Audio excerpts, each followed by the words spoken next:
welcome to this episode of TEAM-CBT. Today we're going to be doing the daily mood log, a step-by-step guide. If you've been exposed at all to TEAM-CBT or read any of David's books, you'll know the core of doing work is centered around the daily mood log, or sometimes referred to as the daily mood journal, depending on the book.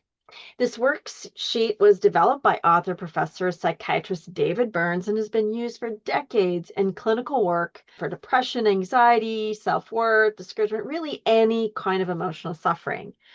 I actually think a better name for it might be the dynamic mood log because we don't need to use it daily once it's done its job. It's not a one-time worksheet, but really a framework that guides the entire team process. And true to team philosophy, the mood log includes measurement through several forms of specificity. It keeps the work organized and focused, and it helping us to stay oriented at each step along the journey. It builds a foundation for agenda setting or assessment of resistance and tracks what methods actually are successful and work. Like scaffolding on a worksite, it supports the work while it's being done. It records your progress so you can review it later because what works now will work again in the future. It has many facets: measurement, helping you with clarity and discovery tools and tracking, and these all work together to make the mood log truly dynamic. I'm going to walk you step by step through the mood log and how to fill it in. We'll do a little bit of theory first, and then I'll go through one of my mood logs and we'll go through it together step by step so you can see what it looks like in action. I'm not going to review all the aspects of the team model. There are steps I'm going to skip over for this video. We're just going to focus on the mood log itself. Before we jump in, I want to say that I'm using a modified version of the daily mood log. If you'd like a copy of the original or the one that you've seen as books, you can do so at his website, feelinggood.com/DML. And that will get you a copy of the original daily mood log, kind of a horizontal format. If you're working with a coach or therapist, it may look like this vertical format, and that will be similar to what I'm going to use in this video, but what I'm using is actually a worksheet that I created with David's permission. So we'll cover the theory real quickly as fast as we can, and then we'll get into what it would look like if I filled in a daily mood log. So let's start at the beginning. We're going to start with the upsetting event. And we do this by identifying one specific moment in time, not our whole life. Our mind works in patterns. We tend to bring the same beliefs and the same criticisms into many situations. So we don't have to unpack our entire life to have meaningful change. You don't have to look at years and years. In fact, we can actually end up going in circles and not really getting anywhere when we do that. But when we look at one specific moment, we start to see the same patterns and thoughts kind of repeat and show up in other places. Think about like a blood test. You don't need to get drained dry. They're going to pick one piece of blood, and it doesn't matter if it's the finger or the arm. Same idea. You don't have to find the perfect moment. It doesn't have to be the most upsetting or some kind of very specific moment. Really, anything's going to do because we're going to distill down. We're going to really zoom in and figure out what's going on for you. So it won't matter too much which moment you pick, other than it needs to be fresh. Like when you draw your blood, they want a fresh sample. Right? So when I say fresh, it doesn't mean it has to happen yesterday, but it's fresh in your mind. I mean, it could have been 10 years ago, but it still upsets you now when you think about it. So if you're still feeling emotional about this event, the intensity of those emotions are somewhat moderate to high, that's probably a pretty good moment to pick. All right. Now, once you've picked your moment in time, you want to kind of think about the who, what, where, and when. You want to really immerse yourself in that moment. And then you're going to write down all the emotions you felt, and they're in categories.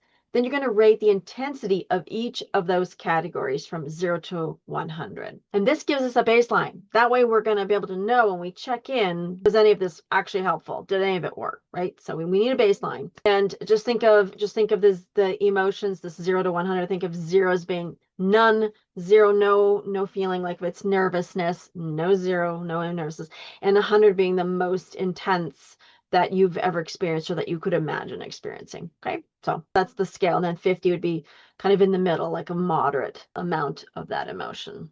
The numbers aren't going to be super important. Like if you can get in the ballpark, it's still going to let us know, are we working in the right direction? Now, once you have the emotions down, we want to put down the negative thoughts. And we're going to rate each thought, how much we believe that thought as we write them down. I want you to keep these thoughts very short, specific statements kind of about yourself. We're not going to write down facts or feelings, but just what kinds of thoughts were you having in that moment? And it's okay if you're not sure of the exact thoughts, but what comes to mind right now when you think of that moment? And if you're still having trouble, you could go through each emotion above. In fact, I like to do that anyways, even if you can get lots of thoughts, because sometimes you'll look at it and go, oh, yeah, I was feeling embarrassed. Well, what was it about feeling embarrassed that comes up for me? You might even need more paper. That's okay. It's rare, but I've had as many as 80 thoughts, and honestly, as little as 4 could be upsetting. So, yeah. Let me just briefly talk about rules to a negative thought. I'm not going to get to a lot of detail, but we don't write facts or descriptions of events. Those all belong on the upsetting event section. If these come up, if these are kind of the thoughts you've told yourself, you're just like stating a fact and that fact feels upsetting, you want to dive in a little deeper. There's probably something a little unconscious or sitting below the surface. And so you might ask yourself, why would that be upsetting to me? Or what would that say about me? And we don't write feelings on the negative thought column. We'll put that up top. And if a new feeling comes up as you're doing your thoughts, and sometimes that happens when you're unpacking what's going on in that moment, just add those to the emotion section.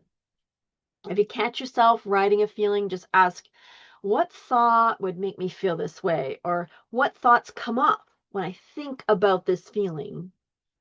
And then we don't write questions. Instead, we're going to ask, how can I turn this into a statement? Or what does this question imply? Because questions generally imply something when we use them as a criticism toward ourselves. And then we want to keep them short and concise. So, we want to have big run-on paragraphs in the negative thought column because they can be really hard to crush. We want just sort of like, if it feels like an and is in there, separate that into multiple negative thoughts if you need to. So just really short, like, I'm a failure, they'll think I'm an idiot, whatever. So, just real short, one topic in each box. And the reason there's these rules to negative thoughts is because we're working with the premise that we want to get rid of the distortions because those are what increases the suffering. So we're going to have some healthy thinking and we're going to have some normal feelings, and those might not be pleasant, but they're healthy and they're normal. We're not trying to fix any of those. We only want to address things that are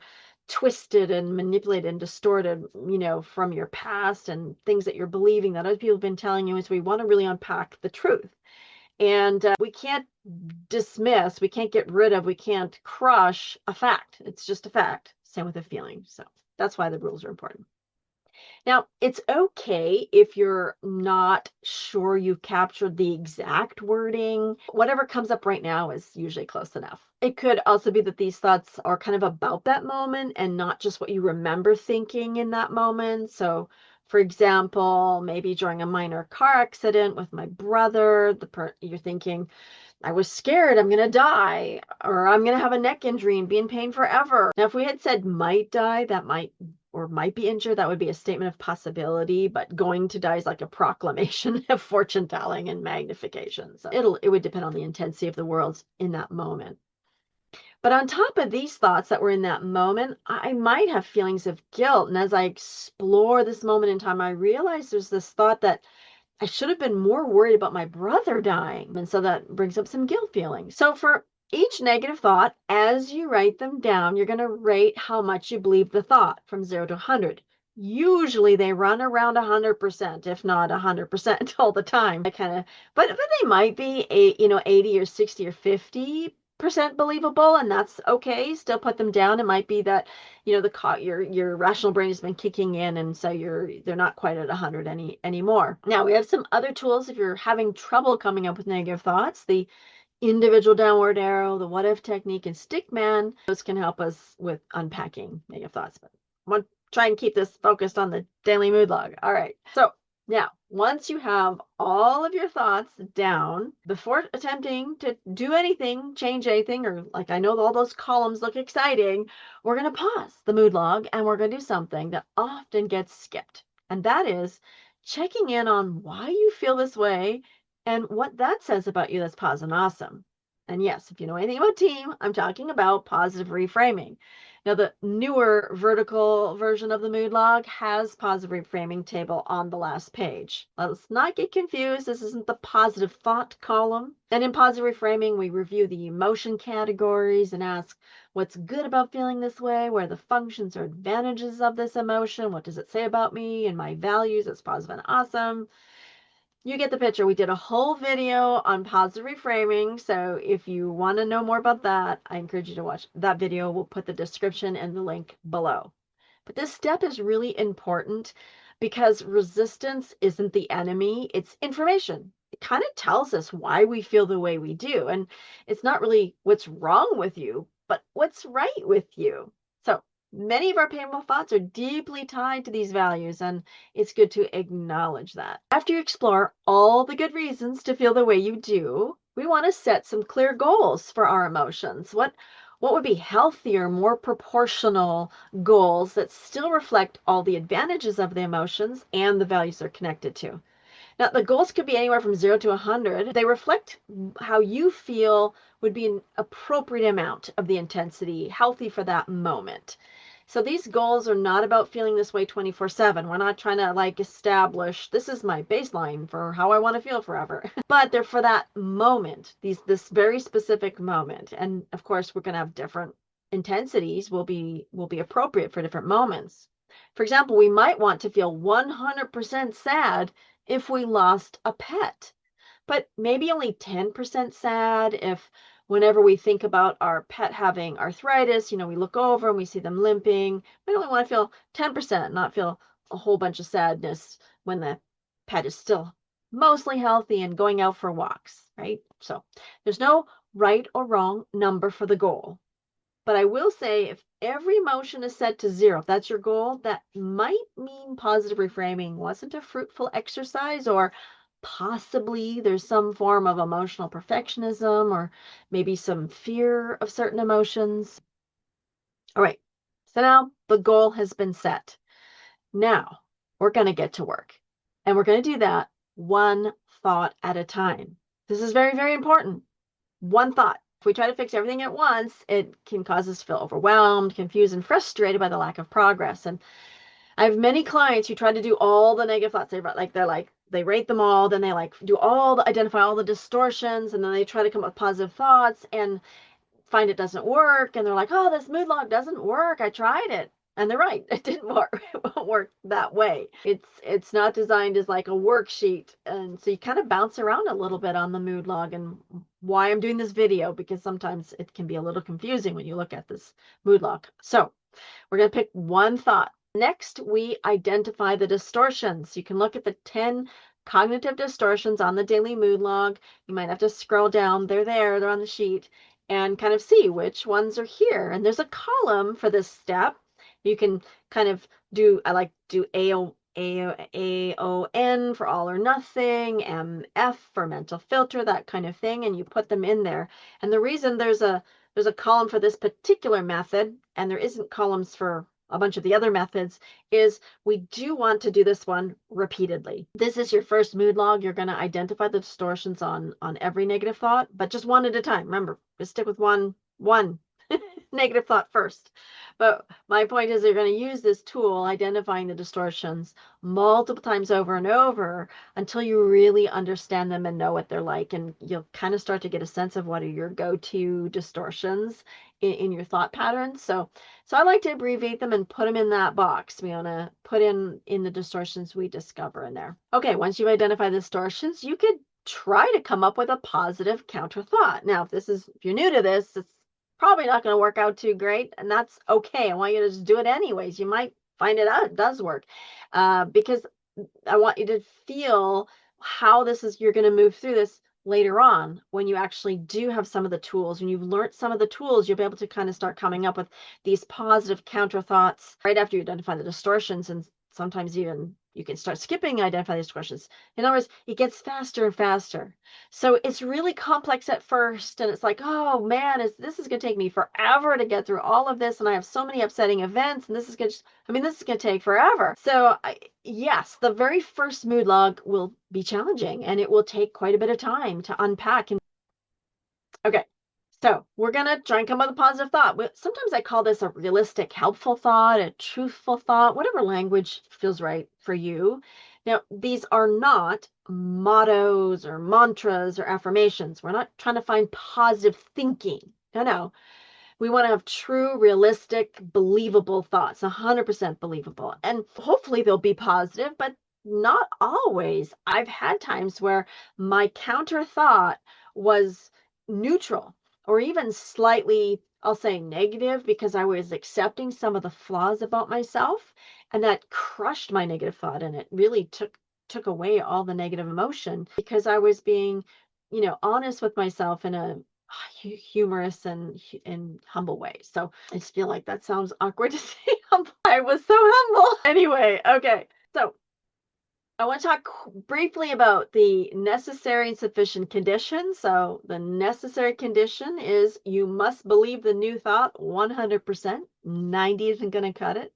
Half truth, rationalization, and forced optimism won't do the job. It's going to fail you at some point.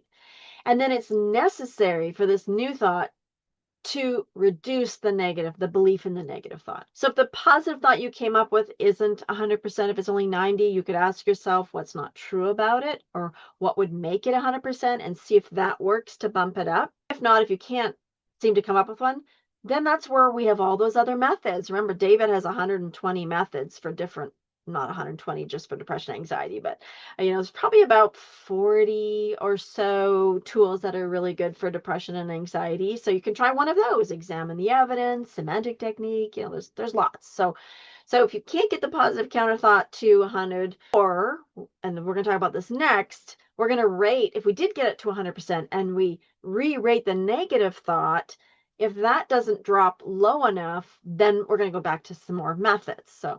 So if our negative thought does drop below 20% or less, we've essentially kind of crushed it. There are some thoughts like I'm an absolute failure that we want to get to 0 because there's no truth in them. Whereas others like I sucked on that exam maybe they contain some truth, and we might find that it's fine to just go to about a 20. So either's fine. It'll kind of depend on the thought and the situation. And if we don't get there, if we don't get to crush that negative thought, we have all these other cognitive tools. And there's even some faith-based approaches and tools from other modalities. So now, once you've crushed that thought, boom, it's down to 0 or 5 or 10%. Now we repeat this process with the next thought. We identify the distortions, we write them on the little column, then we see if we can come up with a counter thought. We try various methods to get that counter thought to 100 or to crush the negative thought and come up with an even more powerful counter thought, and so on. We're going to go down the whole mood log. I want to point out here, writing down the numbers is very important and often skipped. Please resist the urge to ignore the ratings columns. Why? Because 100% belief in the counter thought records what worked to get your thinking moving in a positive direction. And the lower the number for the negative thought, that also records what worked. And so we know, okay, I accomplished what I needed to do with this negative thought. And I like to keep a list of tools that were particularly helpful, even if the tool only helped partially. Sometimes it just might have brought the negative thought from 100 down to 90 or to 80 and then down to 60 and so on. So, after a few mood logs, you'll kind of start to notice what tools are your go-tos because you'll start to see which distortions are your kind of habitual pattern. And then you can go to those first. This speeds up the whole process. Remember, I was talking about don't freak out if this takes a while because the process gets faster as you learn more about yourself and the things that trip you up and how you're like where the power comes from your critical voice. So another thing I want to talk about is sometimes when we're coming up with a counter thought or a positive thought, we might find ourselves yes butting. So like we agree with the positive thought, but then like this new negative thought comes up. If that's not down on the daily mood log, and sometimes they are and sometimes they aren't, make sure you write it down. In fact, anytime a negative thought comes up while you're doing any of this work, as you're working on the daily log, just write it down on the daily mood log. It's okay if you get more thoughts as you're unpacking what's going on for you. And then refocus and really try to focus just on the one negative thought that you're trying to conquer. And I know they have tentacles and these thoughts kind of intertwines. In fact, that's why sometimes once you crush one or two thoughts, a lot of the other ones lose their power because they're kind of all interconnected. But do your best. Do your best to really just focus on that particular thought and get really specific about it. And then you can deal with the less but later. And that usually helps with the progress rather than trying to bounce around and go from one thought to the next and just start going in circles. So, there's the odd time, very, very rarely, occasionally, the yes, but is so strong, I shift to working on that thought and crush it, and then the first thought becomes easier to crush. So I'm not saying never. These are all guidelines and tools. Just be mindful that's not something you're jumping to because it feels easier in that moment. So tips and tricks aside, let's get back to the mood log. We're going to, again, continue this process for all the thoughts on the mood log. And like I say, the first few thoughts might take us several tools. But once you get on a roll, you might find you're able to just identify the distortions in straightforward technique and maybe a couple other methods just really sync. I was trying to pre-go that. Okay. Once you get on a roll, you might be able to just identify the distortions in straightforward technique. So, but then if you get stuck, if you try that out first, try and be efficient. If you get stuck, hey, just go back and try another method. There's all those methods that David has. So, and in fact, I have some faith-based tools as well.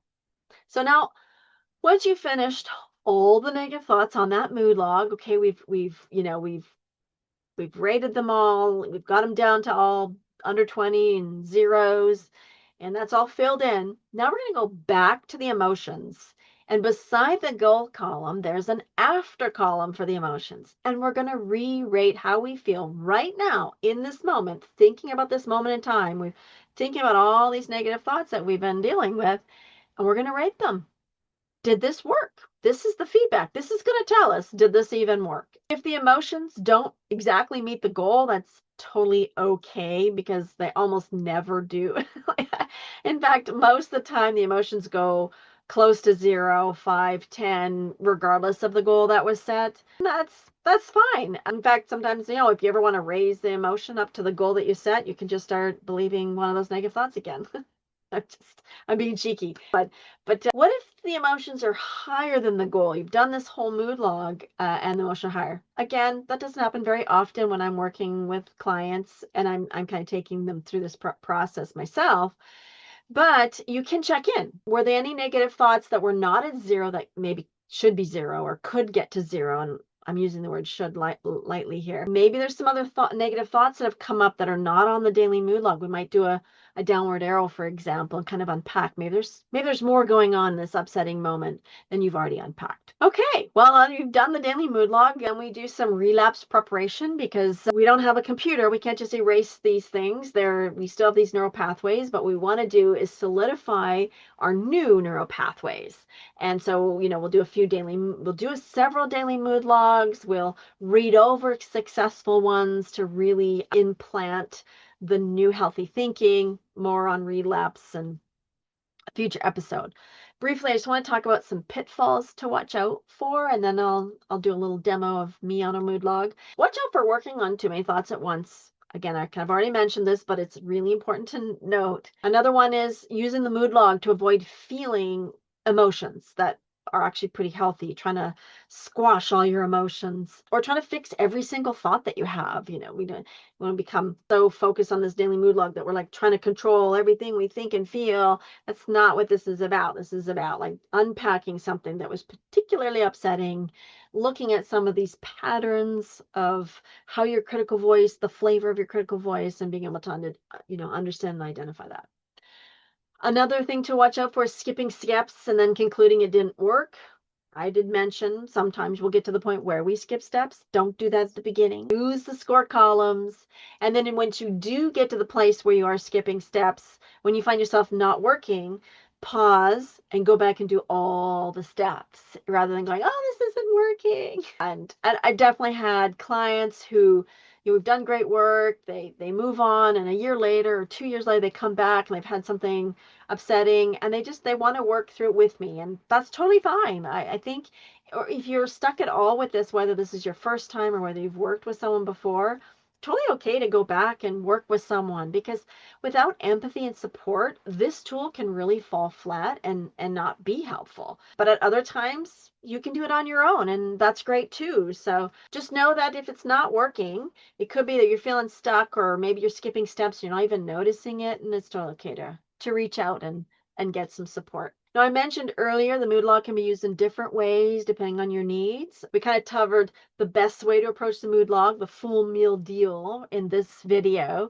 But you can also use the mood log as a journal to track how you're feeling and thinking about certain events, where you just fill in the upsetting event, the emotions and thoughts, without really trying to change anything. This can just give you space and an opportunity to have some self compassion, and it can be a check-in and just kind of see what are your thinking patterns, and kind of often you'll start to see some specific thoughts, kind of a thread in your thinking. We can also use the daily mood log to reinforce learning, and that is we kind of read over the completed one several times to ingrain that new way of thinking into our minds. We can also use the mood log during a relapse and to kind of come back to this new thinking pattern, way of thinking, excuse me, when the old pattern emerges. So this can be done using the mood log we've already done, like by pulling it out, rereading it, or writing out a new one.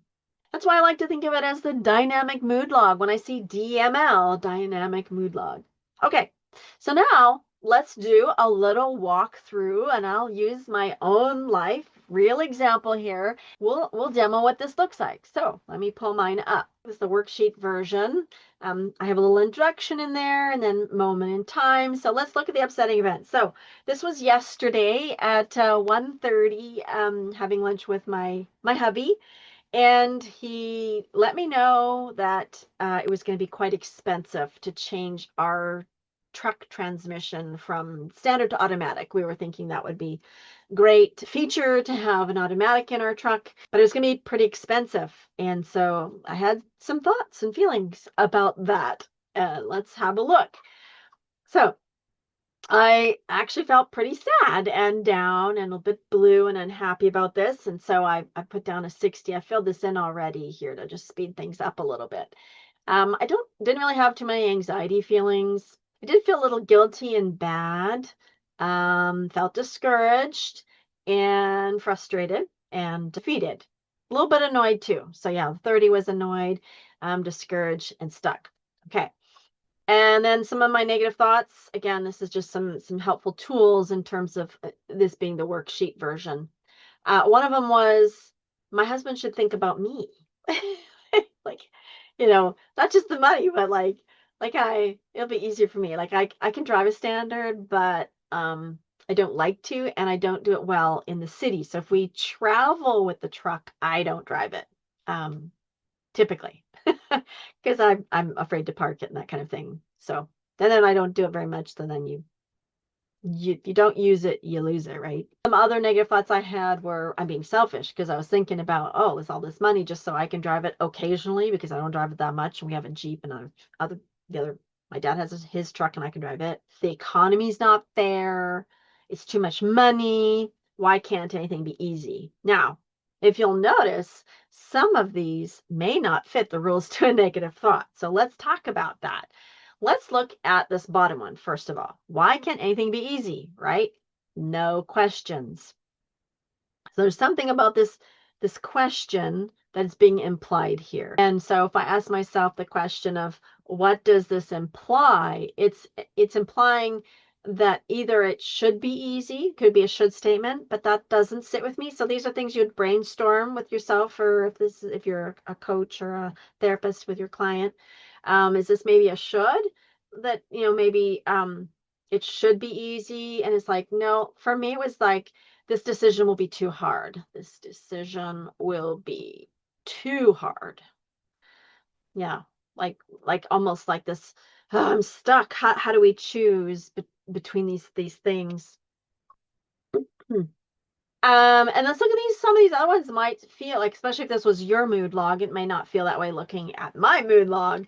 But some of these might be like, aren't those facts? Because sometimes clients would be like, well, how do I know if it's a fact? Because I believe it, right? Because the whole reason we're putting this down is we believe it. In fact, let me put my ratings down. 100%. Economy not fair. Actually didn't think about that too much. It's too much money, probably that wasn't as low. This decision will be too hard. That one was pretty high, probably 95. Okay. Oh, I don't like that color. That one. Let's just all right, so let's look at this. It's too much money. That actually might have been 100 when I first thought of it, and then it just started dropping a little bit. That's one of the things about once you start doing this work. I'm not going to worry about it too much. It's not too much. So is it too much money? Well, it could be, right? Like if we'd set aside some money to work on this truck, and so we do have the money to do this change, but it is a lot of money. So there could be a case where this is too much money depending on your budget. And if it is too much money, then you'd want to ask yourself, why is that upsetting to me? And it might come back to it's unfair, or I won't be able to drive the truck, or something else, which also might be true. So it might take some unpacking. For me, this is a distorted thought, because there's the two. It's too much money. In other words, it's not right. There's some hidden shoulds and things here. So, okay, so we have all the negative thoughts down, and I've got them rated, got the emotions down.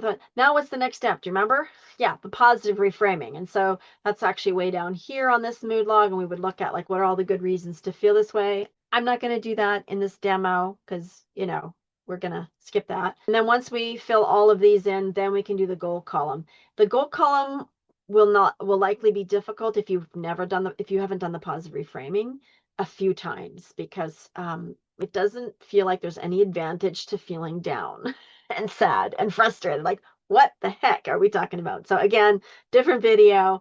But in my case, like, how sad would I want to feel when I find out that this is probably not going to be the avenue for us to go? I think I'd be okay holding on to 40%. Yeah, I was really looking forward to having the truck, that I could drive it. Guilty for thinking that, my husband was only thinking about the money and not me, which I know to be false. Actually, as soon as I wrote it down, I'll talk about that in a minute.